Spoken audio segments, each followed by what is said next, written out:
টাকা আমাদের জীবনের এক অবিচ্ছেদ্য অংশ। মানুষ টাকার পেছনে ছুটছে সকাল থেকে রাত পর্যন্ত।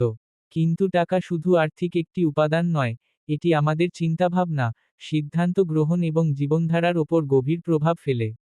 টাকার সঙ্গে মানুষের মানসিক সম্পর্ককে বোঝার এই বিজ্ঞানকেই বলা হয় টাকার সাইকোলজি। ১. অর্থ মানসিকতার প্রতিফলন। প্রত্যেক মানুষের টাকার প্রতি দৃষ্টিভঙ্গি ভিন্ন। কেউ টাকা সঞ্চয় করে নিরাপত্তার জন্য, কেউ ব্যয় করে আনন্দের জন্য, আবার কেউ টাকা উপার্জনকে নিজের সম্মান বা ক্ষমতার মাপকাঠি মনে করে।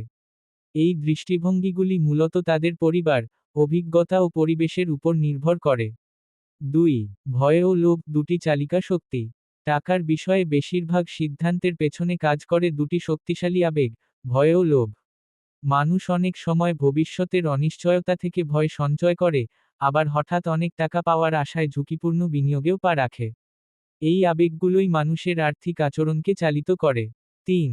সামাজিক তুলনা ও প্রতিযোগিতা। অনেকে অন্যের সাথে নিজেদের তুলনা করে বেশি ব্যয় করে, যাকে বলে স্টেটাস স্পেন্ডিং।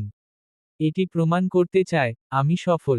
সামাজিক মাধ্যমে ধনীদের জীবন দেখে অনেকেই নিজের বাস্তবতা ভুলে বড় বড় আর্থিক সিদ্ধান্ত নিয়ে ফেলে। ৪. সময় ও অর্থের মূল্য। অনেকেই ভাবে, যত বেশি টাকা, তত বেশি সুখ। কিন্তু গবেষণা বলে, একটা নির্দিষ্ট সীমার পর অর্থের পরিমাণ বাড়লেও সুখের মান বাড়ে না। বরং সময় ও মানসিক শান্তিই হয়ে ওঠে গুরুত্বপূর্ণ। অর্থের সঙ্গে সময় ব্যবহারের বুদ্ধিমত্তাও দরকার। ৫. আর্থিক শিক্ষা ও সচেতনতা। টাকার সাইকোলজির একটি গুরুত্বপূর্ণ দিক হল অর্থনৈতিক শিক্ষার অভাব। অনেকে উপার্জন করতে জানলেও ব্যয় ও সঞ্চয়ের সঠিক জ্ঞান না থাকায় ভবিষ্যতে আর্থিক সংকটে পড়ে। তাই আর্থিক সচেতনতা বাড়ানো জরুরি। টাকার সাইকোলজি বুঝলে শুধু ধনী হওয়া নয়, শান্তিপূর্ণ ও সঠিক আর্থিক জীবন গড়ে তোলা সম্ভব।